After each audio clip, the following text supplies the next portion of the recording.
about the butchering of people, slavery. We've talked about human sacrifice. We've talked about robbery. We've talked about so many things. And this is the maddest you have ever been at somebody on this podcast. It's amazing. Where do you draw a line, right? If we just allow any idiot to put pieces of wood together and be like, it's a raft. Okay, I'm going to get 3 popsicle sticks. I'm going to tape it with a single piece of tape and be like, look at my raft. And look, I'm sailing. It's stupid. He's just bad at drowning. That's all he is. Christian is sure that you cannot build a raft without bamboo.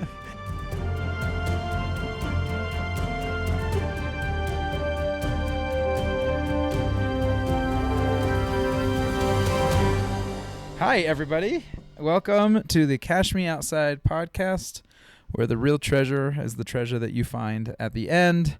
My name is Alex Knight. I'm joined with my esteemed treasure hunters, folks that put Nicolas Cage to shame, Christian Jones, Chad Zollinger, and we are here to talk to you a little bit more about Montezuma's treasure. So we promised the last episode that we're going to get into, is the treasure in the southwestern United States, and what are some of the stories associated with it? Should we do a quick little debrief on the source of Montezuma's treasure, kind of what we talked about last episode, or jump right in? So I think people are coming from the last episode if they're listening to this one. You know what I mean? Yeah. If you do listen to this episode before the first one we go into more historical background about Montezuma, about his treasure, about Cortez, and all of the history there. That is really cool background. Why are you bad at lisps? I don't know. That was Cortez. Yeah. So all that background there. So it's give it a listen because it provides the important backbone to this mystery. Yeah. So, Mom, if you're listening, go listen to episode 1 first, and then episode 2, and that kind of covers all of our listeners. Yeah. So yeah, our moms don't listen. They're just disappointed. I lost my mom season 2, episode 3. I love it. Okay, so we're going to tell 2 stories today. Both are stories of American prospectors who, by their own account, they saw the Aztec treasure, Montezuma's treasure, buried in the Grand Canyon somewhere, or hidden in the Grand Canyon somewhere. So this is the Grand Canyon episode. This is the Grand Canyon episode. There are other sightings. Okay. That's right. Yeah, there's kind of this like maybe 40 to 50 year blip in time where a ton of people thought that it was in the Grand Canyon, that the gold was in the Grand Canyon, and then that kind of trended away, and there's other places that people believe that the gold is now. So we'll start with this guy, James White, Christian. James White, an American prospector, back in the raging days of American gold prospecting. So Fifle goes west time. Yes, exactly. Yep. Do you guys find that to be an exciting career? Sorry, I'm gonna limit my interruptions this time. No, but would you, if you lived back then, be a prospector? Would you ever consider it? I think I'd be a dancer first, and then were there a lot of opportunities for male dancers in the 1800s? Oh, for sure, because it was a niche. Like there was less competition. So if you were good, and can you imagine if you went back to that time with your knowledge of dance and all that you know? Well, your knowledge of dance, Christian's like teaching them how to Dougie. Oh, seriously. Do you think it'd be more likely to be really famous or like hung as a witch? Wait, what type of dance are you talking about? And what's your audience? Like, who's watching that? Are you going to a saloon? Yeah, is this in a saloon? Get around, cowboys? I think there'd be a very small select amount of rich white men. Okay, so exotic dancer. Anyway. Okay. Yeah, but exotic dancing for them would be like a shoe on my ankles, and they'd be like, "Oh yeah, boy." So this is Christian, showing them ankles. This episode is actually the prospector episode, not the prostitute episode. Okay. Yeah. Okay. No, prospector. I think that'd be a fun thing to go back and that'd be a cool occupation. I would like it. I mean, it didn't turn out super fun for the stories we're about to tell, but I think it's exciting. Looking for gold, it's fun. I think it's like the cryptocurrency of today. Yeah, exactly. Yeah, it's like except there was actually gold in them hills back then. Like I feel like if you're listening to our podcast, it's probably because you tend to skew optimist, and you believe that there's treasure out there. And I feel like that's all those prospectors were, just optimists. Yep. Like, you just get some pickaxes, get some pans. Go out into the wilderness, and I'm going to come back with some gold. Yeah. I love I it. love it. I bet they were very optimistic, nice guys. I think they were. I think they all were. Just super nice, down to earth, almost always missing a front tooth, and spoke with a little whistle, a little whistle in their. gold voice. around? There's gold in them heels. Anyway, great spot on prospector impersonations, Okay, yeah. by the way. Okay, so James White is our first prospector. James White, he teamed up. So it's this kind of funny, sad, scary story. James White is out in he's out in the southwestern United States. He's in Colorado, and he teams up with this guy, Captain Charles Baker, who, R.I.P. in peace. Captain Charles Baker's about to die in our story, but Captain Charles Baker, sucky prospector, like had this kind of pretty bad track record of being a prospector, apparently. But Captain Charles convinces our guy James White and one other person to go and prospect with them, and they're going to go kind of into the Durango Hills and everything like that. And they end up, in kind of around the Colorado River. So they're starting to prospect. Oh, and before that, this other guy, an interesting one. Apparently, the story goes, the other guy's like, hey, we need to get horses. We've got a bunch of gear and everything like that. We need to get What's horses. the other guy's name? No idea. Oh, okay. Yeah. Horse guy. Horse guy. And you'll see why he is kind of unnamed by history. So according to the story, this other guy's like, I know where we can get horses. There's an Indian camp right by this encampment that they were kind of meeting up at to go start their prospecting journey. So anyways, so he's like, I know there's this Indian camp. They have horses. We're gonna go and let's go steal their horses. So they're like, okay, let's do it. They're like, they set up a meet. Like they set up a time to like 11 p.m. at night to go sneak, steal the horses, and then scare the rest of the horses so the Indians couldn't chase them down. James White and Captain Charles show up at the meet, and Horse Guy doesn't show up. Ugh. Horse Guy's scared. It's like his whole plan. His whole contribution to the group is like, guys, I know how we can steal horses. No shows on horse stealing day. This sounds exactly like what Caden did to this podcast. No, guys, you should do it. Yeah, we should do it. Okay, let's record this Wednesday. I love it. So it gets even better, guys. So Captain Charles and our guy James White are like, all right, we still got to do this. So they do it. They steal the horses. And then like the next morning, they're going to go meet to start prospecting. And guess who shows up? Horse guy. Horse guy. Oh, was that last night? Oh, shoot. Oh, you guys, I told Siri to set my alarm. I'm so sorry. And he's like, can I still come prospecting with you guys? And I guess Captain Charles is like, fine, but you get like half rations and you get half booty or whatever. So he's kind of this like just a cheek. Yeah.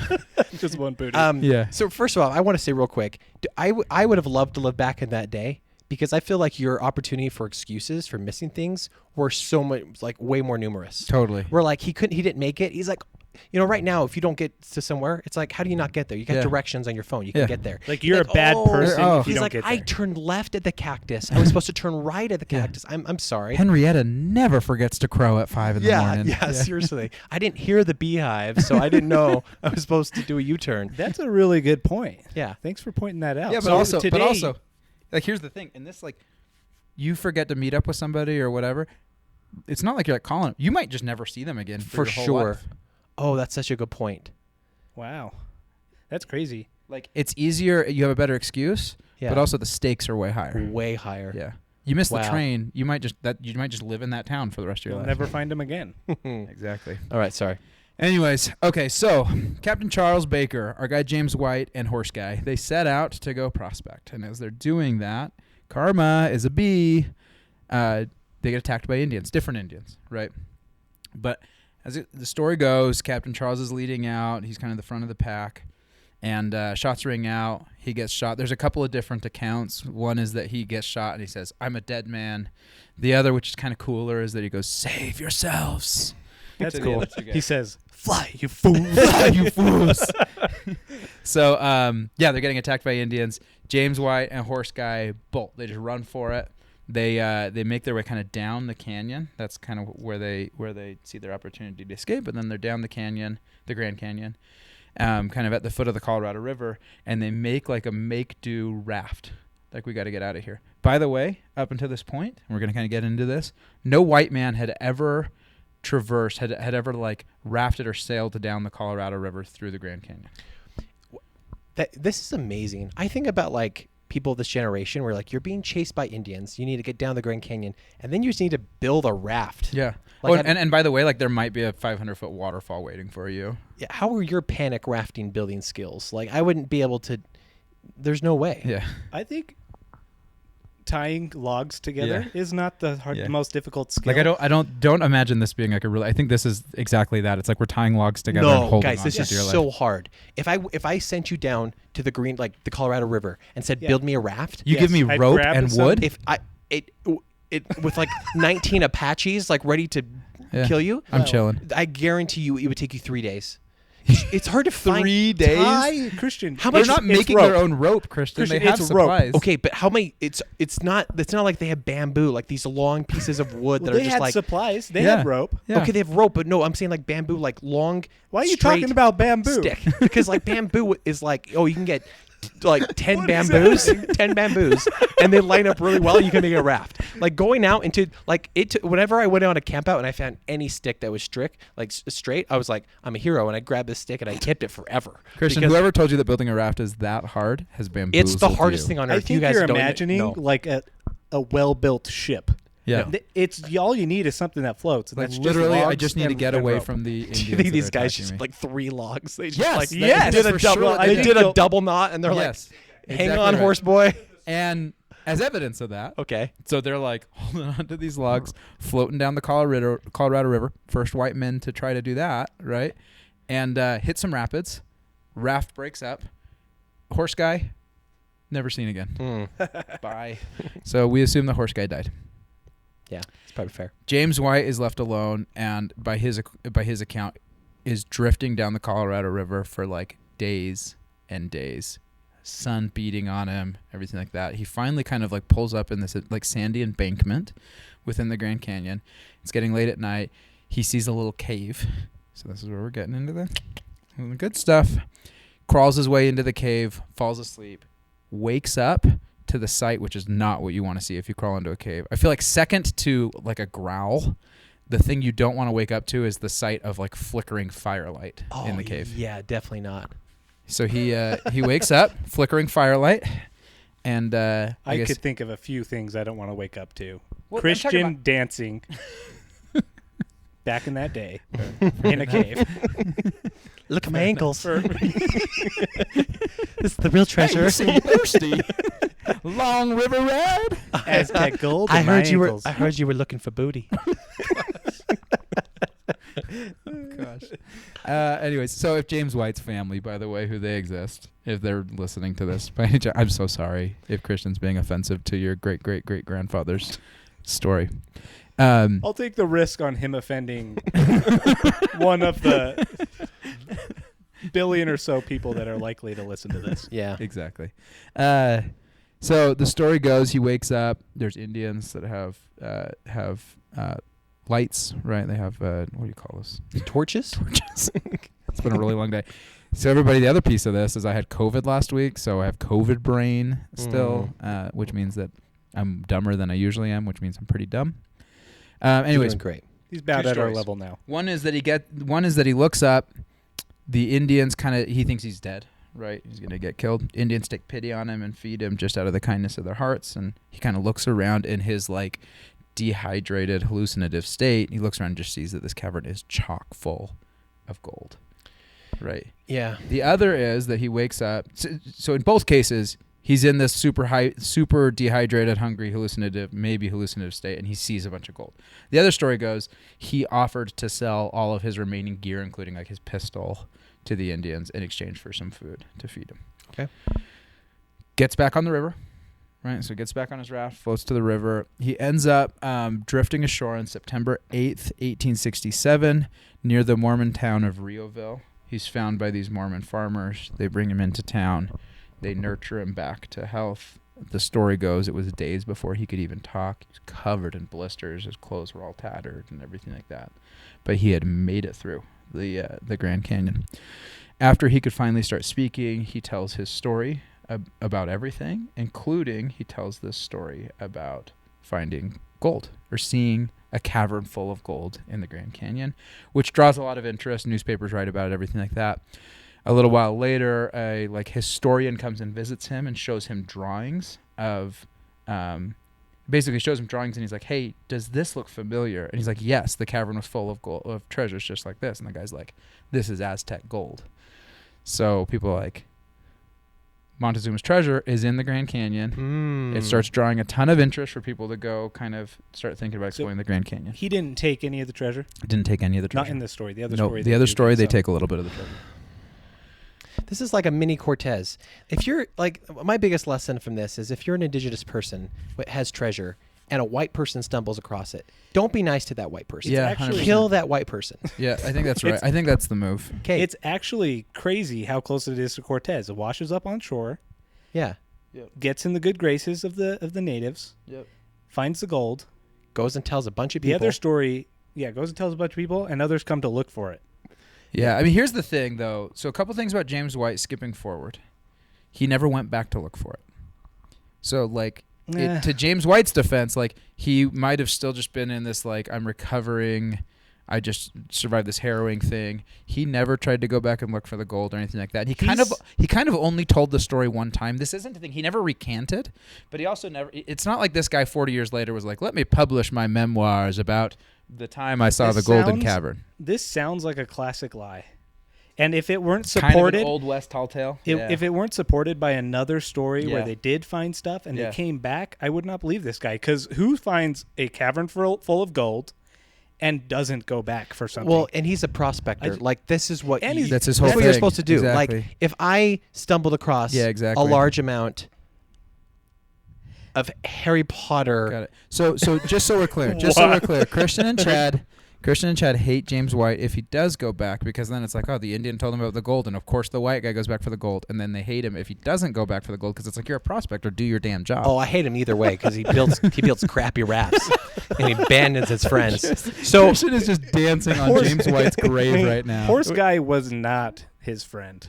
That's all I'm gonna say. Yeah. Dude, Horse he was guy late is the in everything. No, Horse guy. He's the only one that. By the way, contributed. though, we all have a friend just like Horse guy, though, yeah. right? Yeah. Does that not ring so familiar? Yeah, it really does. Yeah. Guys, let's get into some trouble together, and then the next morning, hey, I wasn't there. Sorry, I missed it. No, I just think it's weird for a prospector to discover more gold than you could possibly imagine, and then not go back to that spot. Unless it's just that's with purpose. It's almost like 1867 Christian being in a saloon and having a piano playing and not doing a little dance. Yeah, oh, for sure. And not pulling up his pant leg. Fulfill the measure bit. of your creation. Seriously, you know what I mean? That's why I'm here. Just catching the eyes of the gentleman. Now, so the other thing is he could say he never went back, but he also could have totally searched for it. He just told people to search for it. Here's my thing. Maybe it's this thing where he's like, look, the Indians saved my life. I know that this is precious to them. I'm not gonna go back for it. It's not my gold. Okay. Here's the thing I want to say about James White, though. August 13th, 1869, so about 2 years after. So news spreads of James White's expedition down the Colorado River, right? Yeah. Guess what? Guess who else sails down the Colorado River? Cortez.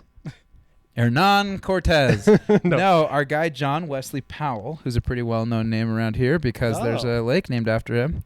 John Wesley Powell's the guy that takes credit for being the first one to sail down the Colorado River through the Grand Canyon. Oh, no way. Yeah, free F&A. I didn't connect those two. I knew that history told that it wasn't James White, that it was some other guy. I didn't know it was John Wesley Powell. And by the way, the story goes he was inspired by the story of this guy. Is if some guy can make it starving to death on 2 pieces of wood, can float down the Grand Canyon. No way. Through the Colorado, I can do it. See, I don't think that James White doesn't even count for doing that. He you have to build a reputable structure. You are so. I don't think we have talked about I'm really the angry about pillage these of a civilization. We've talked about the butchering of people, slavery. We've talked about human sacrifice. We've talked about robbery. We've talked about so many things, and this is the maddest you have ever been at somebody on this podcast. It's amazing. Where do you draw a line, right? If we just allow any idiot to put pieces of wood together and be like, it's a raft. Okay, I'm going to get 3 popsicle sticks. I'm going to tape it it with a single piece of tape and be like, look at my raft. And look, I'm sailing. It's stupid. He's just bad at drowning. That's all he is. Christian is sure that you cannot build a raft without bamboo. No. If there's not bamboo, I it's not a just don't raft. think he can claim anything but being lucky. He didn't accomplish anything. So, Christian, you are happy that it is called Lake Powell in honor of Colonel Powell and not Lake White. Yeah, to absolutely. honor the actual first person. Yeah, I could care less about James White. It's all about the first white person. That Powell dude. Okay. Position stated. Noted. I'm rethinking how his family's going to feel when they hear Christian just ragging on him. Yeah. Well, can you imagine going to White Lake, which was bought in the middle of Native American land? There was all sorts of PR issues there. So, honestly, is that why they did it? I think it just makes a lot more sense. Look, Powell. I think credit where credit's due.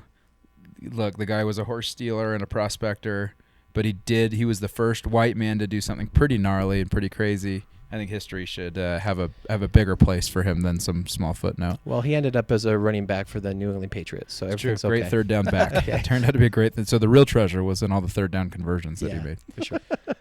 It's a deep cut. Next story. About 40 years later, 1902, another prospector by the name of Jake Johnson. By the way, prospectors, I just feel like you expect them to have good names. Oh, for sure. You know? Yeah. Like Jake, strong, short-sounding name. James, Jake Johnson.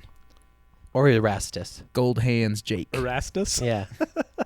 Or a really old person sounding name. Yeah. Erastus McDonald. Yeah. So Jake was out prospecting in the Badlands south of St. George, Utah, or I guess it was at the time St. George, Utah. By the way, prospecting by yourself, that's the thing I don't relate to.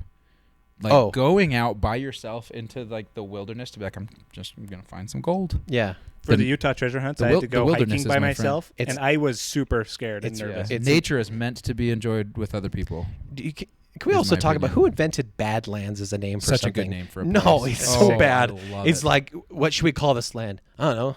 It's bad. This is Badland. Are you kidding? I'm going to call it Badland. Your high school basketball team's playing the high school, and oh, where's that other high school from? They're out from the Badlands. You are immediately afraid of that. That's high sick. School. It's such a cool name for a place. It's not. It really isn't. Christian, you've had as compared to what? The marsh? I just think Bogtown. Yeah, Badlands is the coolest name of a place. Okay, screw you guys. I think it's dumb. So Jake Johnson is prospecting in the Badlands of St. George, Utah, and he breaks his leg. I don't know how he breaks his leg, but I can imagine how horrible that would be. You're just out in the middle of nowhere, and you break your leg. I think you do that, you're done. You're done. You're like, all right, well, that's it. Yeah. I had a good run. Mm-hmm. Found some gold. Fortunately for Jake Johnson, while he's out there, broken leg, he gets found by this Paiute man. And Jake Johnson offers the Paiute man all of his gear if the Paiute man agrees to help him, right? So the Paiute man's like, all right, cool. Brings him back to his home, his dwelling, and feeds him and kind of helps him kind of recover from his broken leg. In the course of doing so, Jake Johnson builds a friendship with this Paiute man and his wife. During this time, the Paiute man was out hunting one night, and a mountain lion attacked the dwelling and attacked this Paiute man's. Jake Johnson steps in, helps fend off the mountain lion, saves life, and they become super tight friends.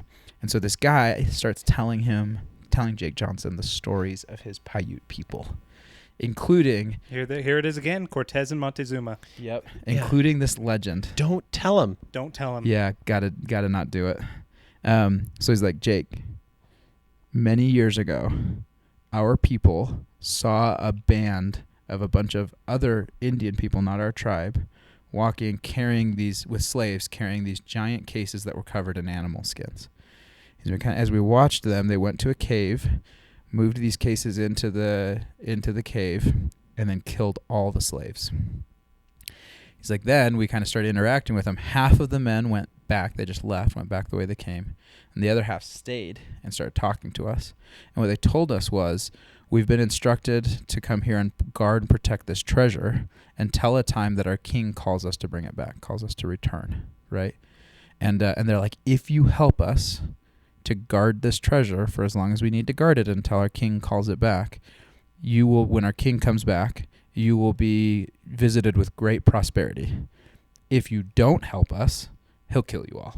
Wasn't it if the treasure's gone, he'll kill you all? That's right. Sorry, if the treasure's gone, when he comes back, he'll kill you all or all of us. So they kind of took it as their like sacred responsibility to guard this treasure. So the Paiutes are like, all right, cool. The half of the soldiers that remained started kind of intermingling with the Paiute tribe, marrying with the Paiutes, basically became Paiute Indians. And so the story goes that there's a bunch of Paiute descendants who are actually part Aztec, who are descended from these Aztec warriors that hung around. So Jake's like, oh, okay, I don't believe you. That's a crazy story. But then he is thinking more about it, and he's like, but if that is true, like I'm like kind of this guy that's like good enough friends with this Paiute guy who's telling me about this treasure. And by the way, the Paiute guy's like, I know where it is. Like I know where the cave is because we're still guarding it. You know, huge mistake. Oh my goodness. Yeah, guys, stop telling people where. Except for us, you can tell us. Yeah. For sure, you can tell us. For sure. Definitely don't tell other people where the Montezuma's treasure is. So, should we this build rafts? Should we have a competition where each of us builds a raft and sees who's best? Because I'm sure yours will not be the best. I'm just sure of it. Well, no, it will be the best, but it's going to take 4 days. The Indians will have killed him. I'm sorry. Was Rome built in a day? No, a raft is a man's raft is a sacred thing, and you don't rush those things. You don't rush a raft. Fair. I want to be able to. Pretty sure rafts. Unless there's people chasing you that are trying to kill you. No, even then. Christian's just like, no. Can you give me a moment? No, that's when you build a canoe and you get the hell out of there. A raft is meant to build a canoe? Yeah. What? Yeah, a canoe. Yeah. What the freaking hell? All a canoe is a raft with more work. No, it isn't. It's just a piece of stick that has a little bit hollowed out. It doesn't have to fit your entire body. It just is a canoe. I'm fairly certain Christian has never built anything in his I'm life. sorry for any of you. A raft is meant to be passed down through generations. I love it. Can we talk more about Jake Johnson? Sure. Okay, so Jake Johnson hatches a plan. He's like, all right, this Paiute man, trust me. He's told me about this treasure. He told me where it is. And I kind of have this like, hey, I saved your wife leverage. So he's like, hey, dude. Classic leverage. Can you show me? Leverage. Classic leverage. He's like, hey, can you show me remember that time I saved your wife, her life? Can you show me where this treasure is? And the guy's like, let me think about it. So he takes a couple days to think about it. And then he's like, okay, here's the deal, Jake. If both of us are still alive in 1 year, I will show you where the treasure is. And Jake's like, I bet. So Jake kind of goes off. What was going to happen in that year? So they set up a 15-year-old from 1-year meetup, which is something that needs to happen way more. Oh, your 1-year meetup. A 1-year meetup. They don't have how are they keeping track of that? Exactly. Like they're literally like, okay, December 13th of 1904. Yeah, we're gonna meet like at the base of this hill at sundown. Oh, he better have made a paper chain because that is a hard thing. Like that's a very high stakes mess up. You're messing up one day. Yeah. You're gonna miss out on the treasure. Yeah. No, he was. You got to write that down. Yeah, you write that down. Got to write that down. But isn't that? I feel like I don't have any 1-year planned meetups, and I think I should do that more. First of all, why 1 year? Like I've seen people do this where they're like, hey, if we're both single when we're 40, like we'll get married. Yeah. But like that's usually when they're like 14. So like 1 year is like if we're still alive, what was going to happen in that 1 year? I have 1-year meetups. You do? Yeah. Do you do it under the condition of if we're both still alive? The gentleman dancer. No, we have golf trips every year. Yeah, dental appointments. That's not the same thing. That's a like, oh well, we'll schedule it. When that's it every 4 years. This is our annual trip. Let's work together to schedule. What I'm talking about is like, you go to lunch with a friend from high school, and you're like, if we're both still alive 1 year from now, on December 14th, I will meet you at Buffalo Wild Wings at noon at this very table. I like that. That's what I'm talking about. I need more of that in my cool. life. And you're not allowed to see them other than that one time. That's it. And you have to say if we're both still alive because that also sounds really badass. That does, yeah. Anyways, so that's what Jake Johnson and his Paiute man do. And so Jake kind of huddles around the area for a year and also writes to his older brother. And he's like, hey, I got this thing going down with this Paiute guy. Who's delivering that letter? The Pony Express. Okay. Here, I'm like so pissed. Have you ever driven to like St. George? There's just a whole bunch of nothing, right? So how does this how many Pony Express stops are there? And like, does he have to like hold on, Christian? Does he have to walk to Vernal to just hopefully find the veracity? So you are contending as it relates to the veracity of this story. your point of contention is I don't think mail existed at this time. The first guy lost me at rafting. This guy lost me at the Pony Express posting this letter. There's no freaking away. It's not that this guy breaks his leg and a Paiute saves him, and then he saves the wife from a mountain lion, and then the guy tells him that there's Aztec gold that the Paiute tribe is protecting, and that he'll show him where it is. And that they decide to do a 1-year meetup. All that is just cool with you until I tell you he wrote a letter to his brother, and you're like, not a chance. Because you're in the middle of nowhere. How are you going to post a letter? The Pony Express. Where's he going to buy stamps? Wait, we need to stop. He was back in civilization, and he got so a hold of his brother and said, "Hey, come to town." Around. Oh, okay, I'm sorry. I thought he was come to town. You still have a year. Yeah. Come to town by December 13th. All right. Okay. So his brother shows up for the meetup, but this is kind of some drama, right? So brother shows up to the meetup, and the Paiute guy shows up, and he's like, not part of the deal. Who's this guy? Oh, he brought the brother. He brought his brother. Oh, yeah. So stupid. And Jake's like, dude, he's in it. I'm sorry, but here's the deal. We will only take as much as we can carry. We're not like... That's why I brought 2 of me. Yeah, exactly. I need 4 arms because we're only going to take as much as we can carry. So finally the Paiute guy's like, okay. The terms of the deal were, though, however... we're going to blindfold you when we lead you in, obviously. Right? So they blindfold Jake and his brother, lead him by horseback. It's like multiple days. It took days, yeah. And they were kind of generally aware of where they were going because of the feel of the sun. Is what they were saying. So they knew they were in a canyon. They were planning to come back. Yep. They were trying to keep track of the way to it. This is pretty sexy. Okay, keep cool. going. So finally get to the place, uncover the blindfold. They're in the cavern. And they're like, it's it. It's a cavern full of gold. It's exactly what the Paiute guy described. So they fill up there. They bought ranches with this money. That's right. So first they bought gear. So they bought about like the finest gear in Salt Lake because like we're going back for this thing. Yeah. And they kept like looking for it, trying to find it, couldn't find it. Eventually they both bought ranches in southern Utah with that money, and they published their story in the like. I think the brothers' story is a little bit more believable because they bought ranches, which were expensive. They had real money. Yeah. They went back to look for it. They made it a lifeline. Why would you be going back to look at something for a story you just made up? That's right. So that's why I think this one's a little bit more believable. Right. James White's like, yeah, I was unconscious for 4 days, and then for 5 minutes I saw treasure, and then I was unconscious for another week. Good James White redemption thing though. That like 30 years later. Yeah. Turns out. So I totally agree. The fact that he was without food or water for so long, and like that just makes it unreal. Like I have a fast Sunday, and by 3 in the afternoon I'm seeing things. So like gold caverns. Yeah, I just don't trust James White, but and the raft stuff. But this, especially, I have to explain the Pony Express. That makes more sense. I trust this guy. And he's the type of guy that would save from a mountain lion. So I think he's more... Dude, I feel like between James White and Jake Johnson's the more sketchy guy. No, he saved it from a mountain lion. Jake Johnson brought his brother back. He was a little bit slimy. He was family. And then he's like, listen, I know you blindfolded me and you told me that this is like the sacred charge of the Paiute people to protect this gold. But like, I'm definitely going to try to count as many steps as I can. He was trying to memorize the rest of my life trying to get back to this I'm sorry. I'm not saying Jake Johnson is a better guy. I think his story is more reputable than James White. I just want to point out that Christian's favorite character in the movie Pocahontas is John Smith's captain. No, if you think about it, he has some pretty good points. He just wanted... He's just pretty misunderstood. Yeah. Same with Cortez. Yeah, he's just struggled with obesity his whole life. I'm sure that dog pissed him off. I don't know. I love it. Okay. But so here's the thing. Here's my theory. Ready? My working theory on this. After it was published and went viral as things in the early as viral as things in the early 1900s can go, and people, treasure hunters and prospectors from all over descended on the Grand Canyon trying to find this treasure. I think what happened is that it was moved. I think that the Paiutes, consistent. We have a leak. Who leaked it? Who told them? Yep. Paiutes are like, hey guys, from here on out, snitches get stitches.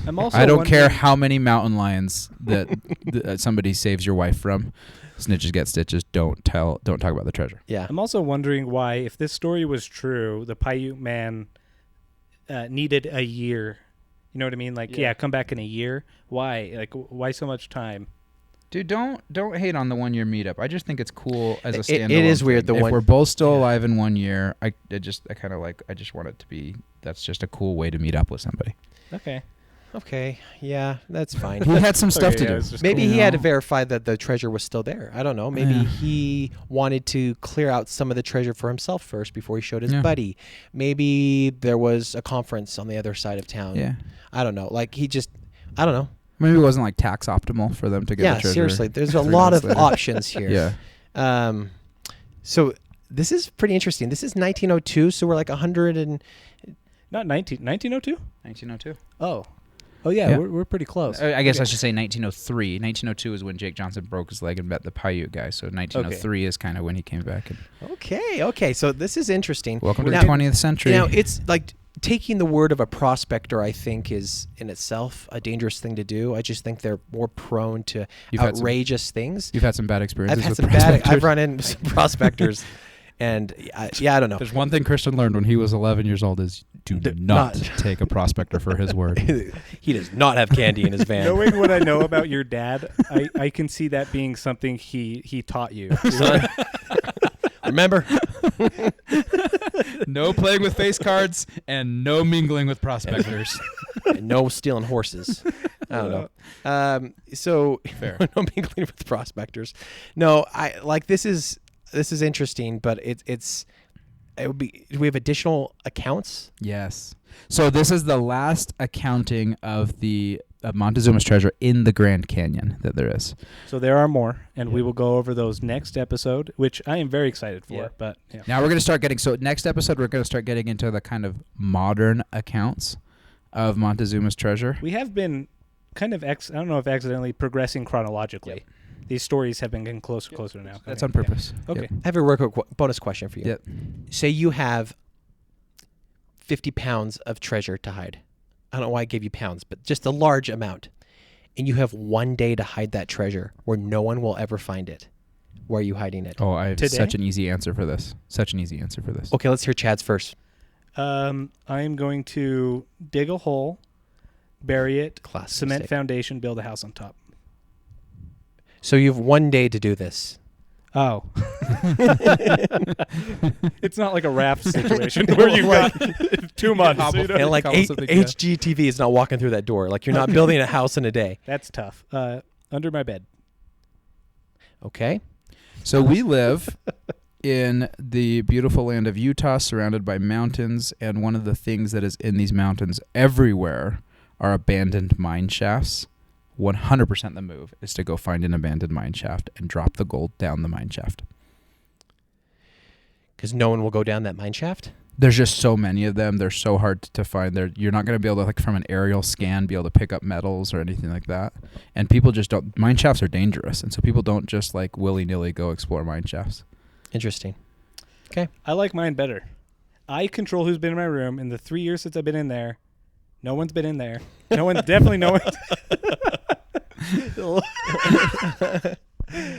Opened the door to opportunity for jokes there. No, everyone knew it. It's too easy. Okay.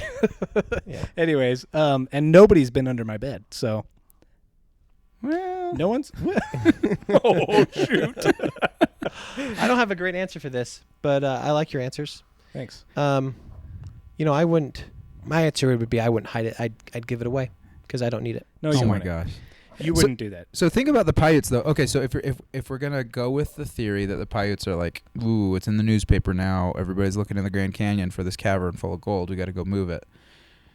Kind of a bummer if you're like a young, strong Paiute man, and they're like, all right, stop. You're gonna like take a break from hunting and doing all the cool stuff, and it's like you got to go just lug this gold. Oh yeah. So far to a new hiding spot. Just a gold lugger. Huge bummer. Yeah. Huge bummer chore. That's like the weeding. I gotta lug gold again, Mom. Yeah. Not again. So sick of lugging gold. So Alex, your theory, you talking about it being moved. Yeah. You think it went from our first episode to the location discussed in our second episode, and then you think it was moved in where the third episode. I think so. That's my theory. No. Yeah, it's tricky. I mean, I think the Grand Canyon would be a good place to hide it.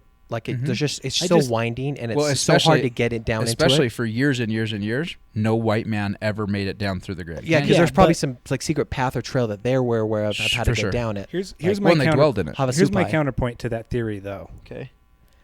Moving it in the 1900s, I just feel like that's a lot more difficult, especially southern Utah where there's stuff. I don't know. There's like, not that. I mean, yeah, but it's still, early 1900s. It's pretty like they pretty moved it in like barren. the 1600s.